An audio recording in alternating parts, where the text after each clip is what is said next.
welcome to today's episode of Chairman's Chat. I'm Derek Brown, the chairman of the Utah Republican Party, and as part of this series of chats, what we do is we bring in some of our amazing candidates, talk with them, get to know them, and discuss the issues. And so we are here today with Carol Hunter, who is running for House District 28. Correct. And where is that? Explain kind of where House District 28 is. Okay, it starts at 13th East, heads east up into Summit County, south side of I-80 until just past the ranches. And it goes from approximately 8th South to the freeway. Okay. So it's a very diverse area. It is, especially if it goes up over the mountains and into Summit. Yeah, and so it's sort of interesting running in two counties. Absolutely. Yeah. It is unique. Now, one of the things that's interesting about you as a candidate is your background. So give us a little bit about your background. You're an engineer.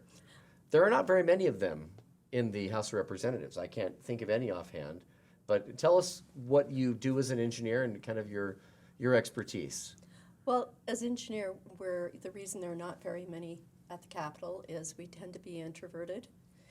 And public speaking is very difficult. Unlike those darn lawyers, right? Unlike those darn And as lawyers. one of them, I can make fun of them all I want. They just think about problems and imagine problems. You actually solve them, is that? I solved them. Actually, I was married to an attorney, and I was his technical expert on cases. So it was an interesting experience. But I received my engineering degree from the University of Utah in 1977. So I was the second female engineer to work at that time, Utah Power and Light. It was awesome. What we found, the two of us found, the other woman and I found, is that we were often given breakthrough issues. So problems that the company hadn't seen that needed to be addressed and literally fixed. And so by the time I had been there 15 years, I was designated as a utility player in a utility, which if you play baseball, you know the utility player is the person who gets sent into the game when somebody falls out because they can play all the bases fairly well. So you had sort of a broad spectrum of, you kind of knew all the different pieces.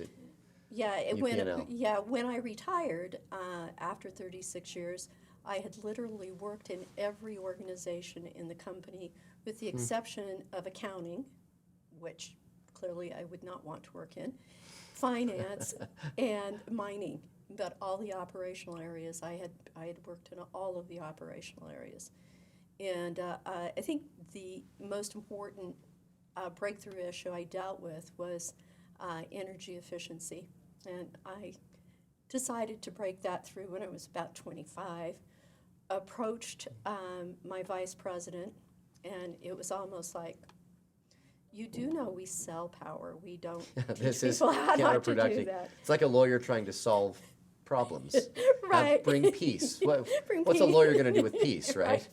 And so I actually was able to get a low-income weatherization program. They said, if you can sell it to the commission, we'll let you do it. So I sold it to the commission. Commissioner said, next time you come back in, be sure you know how to monetize this. So I then got my MBA and decided that I needed to be able to not just resolve engineering problems, but be able to understand the finances associated with it. That's great, and that's a unique background that we don't see much of on the Hill, and particularly in the House of Representatives. And so glad you're doing this. And as you talk to people now, I mean, you've obviously had an opportunity to communicate with a lot of folks. What are the big issues that you see? You know, there's sort of themes, like when I was running, I remember the same 2 or 3 things kind of popped up every election cycle. I mean, as you were talking about energy efficiency, it made me think about sort of a lot of the clean air issues going on. Is that one of the things you see? Or tell us what are the themes you see that kind of come up regularly? In District 28, clean air is a significant issue. We have the advantage of looking down on the valley, and we can see smoke coming in, and you can actually monitor how dense the air some days. So when we were experiencing the lovely fires blowing into Utah from California, I was in my house because I have asthma. and a lot of folks in the district do. And so clean air has been and will continue to be a major issue for District 28. When you go over the mountain and you get into Summit County, housing is affordable housing issues. affordable housing Absolutely. and how to fund affordable housing so that the workers have a decent place to raise their families. And so slightly different issue. They're also interested in the environment, but their most immediate issue is funding for housing. Okay, and that makes sense considering that those are two very different geographic locations. The demographics are different. I mean, so that makes a lot of sense. You've obviously, I mean, we've all been through a lot this year as we've been campaigning, and you probably thought you signed up for a certain type of campaign, only to have it shift, which is the story of my life. It's the story of everyone's life. Right. What surprised you the most? What from this year in terms of running for office? Well, I signed up, I think, the day before, the deadline. And I had talked to a number of people about running. It was important to me that I am running in a left-leaning district, that if I commit to do something, that I have the wherewithal to actually deliver on that. So I met with leadership and talked about their views of the district and the city's relationship with the Hill, and was And that's an important issue, is the relationship of Salt Lake City with the Hill, because it's always been a little bit tenuous. dicey. Yeah. A little dicey. Salt Lake City has 9 of 9, so they have 9 positions at the Capitol, and all 9 are Democrats. And so running as a Republican in the city, I had to think quite a bit about it. So I checked with leadership, because I find if the leadership is open to making something happen, it will happen. And so I signed up. So I was really pleasantly pleased. I think when you ask what was the big aha, was that I had so much support from the leadership in the state to make things happen in Salt Lake City and not just talk about them. That's great. That's great. And as you've gone through the process, is there something you've liked more than other things? I mean, what's been your favorite part of the process in terms of just the campaigning? Obviously, it looks different than we assumed it would look, but what have you enjoyed most about it? I've really enjoyed meeting with Democrats. I have had so much fun. I am right of center, right on fiscal issues, slightly left on social issues. So I actually had a group of women try to convince me that I really wasn't a Republican. And I had to say, no, I'm pretty good with that title, and I'm happy to represent the Republican Party. So those have been, I think, the most exciting evenings that I've spent, is talking to groups of people, and they're small groups with social distancing. And then I've done a lot of Zoom chats.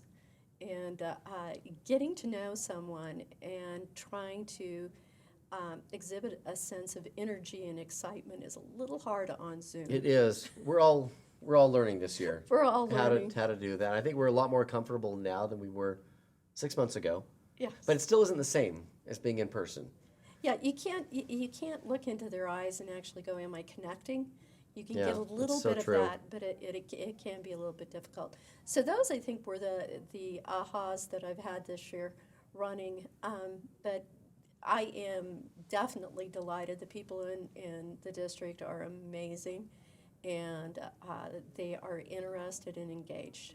So That's great. There's And I'll bet a lot of them have asked you, okay, if you're elected this November, what is your kind of your top issue? Like if you had to pick one issue, and I'm assuming it might have something to do with your background and expertise, but if you had to pick one issue to tackle, what would it be?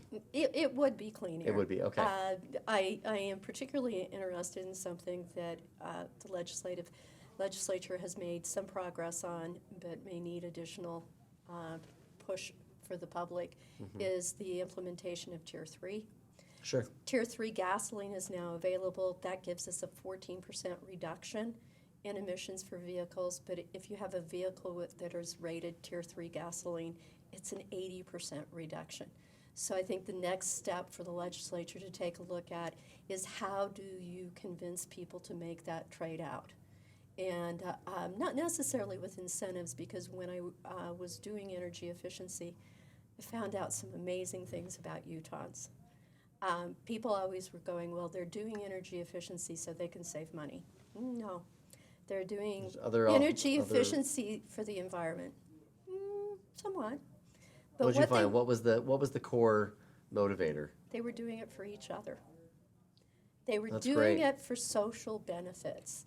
They could see it would reduce prices for everyone. They could see that it would help the environment, but they didn't rate that one. They rated social benefits. And I tracked that for almost 8 years yearly, and it did not even budge. And it's consistent with what I know of the people of Utah. You ask them and you give them a good reason, they'll do it. And we've seen that, I think, with a lot of the clean air legislation. And I'm glad that they're doing the Tier 3 push right now. And so I think that is the next step. And there's a lot of questions. How do you motivate them to do that? Okay, so as we're wrapping up, I have one last question. This may be the hardest one. At least when I was running for the House, it was the hardest question. And it was when someone would ask me, okay, why should I vote for you in 30 seconds? I mean, I could give a great 10-minute answer, but 30 seconds was really hard. So when you're talking to someone on one of these Zoom chats that you've done and you wrap up and someone says, all right, so Carol, why should I vote for you? Can you give everyone kind of your 30-second pitch on why Carol Hunter? It's real simple. I've been fairly successful at bridging differences, whether it is with the environmental community and utility or with residents. And I want to bring that to the relationship between the city and the state. I want to bridge and work with the Democrats in the district as well as the Republicans on the Hill so that Salt Lake City can be the shining city on the hill that it has the potential to be. Fantastic. Well, I appreciate that. Thank you, everyone, for joining us. And Carol, thank you You're welcome. for being here. And you will be receiving ballots very shortly in the mail when they come. Be sure to remember Carol Hunter if you're in District 28. And we wish you all the best. Thank you. Thank you for being here today. It's my pleasure. Thanks.